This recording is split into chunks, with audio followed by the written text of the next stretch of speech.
Her 9000's Game Room. Okay, so the Summer Game Festival kind of marked the unofficial start of E3 2021.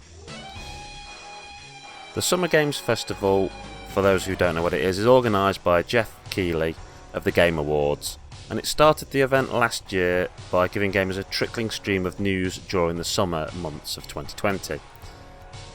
This year the festival is supposed to be more concise, and I'm going to talk about one of the games announced in it, and that is Metal Slug Tactics.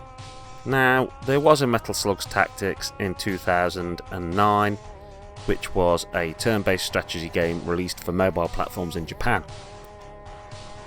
So it's kind of the second time there's going to be a tactics game. But other than that example, this is a big departure for the Metal Slug series. The Metal Slug series was on the Neo Geo originally, and it's primarily a side-scrolling shooter. For those who haven't played it, think something like Contra.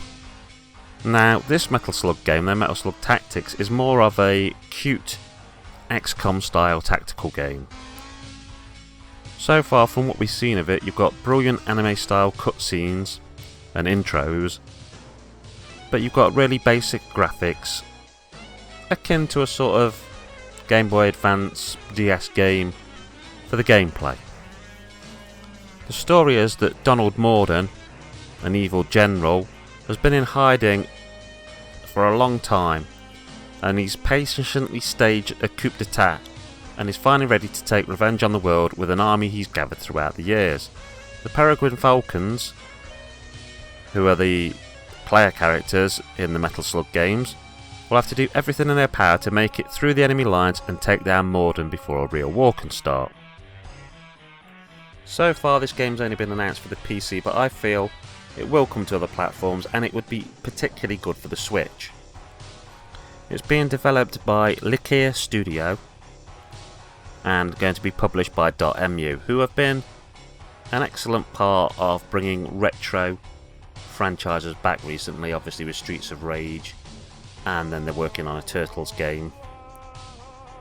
Where this looks to differ from something like XCOM is that, as far as I can see, all the enemies are visible on screen at once, and it's more condensed tactical fighting. You're not going to have to scroll through fields of mist for ages looking for enemies. So I think this game could be quite pick up and play, quite tactics light, fast sort of game. Good for people who aren't long-term tactics players perhaps, but it's one of those games, if you'd have told me there was going to be a Metal Slug Tactics game coming out, I might not have been excited, but having looked at it and having... I think this is going to be good. I'm going to keep a close eye on this one. Okay, that's Kerr9000 signing out, saying keep on gaming.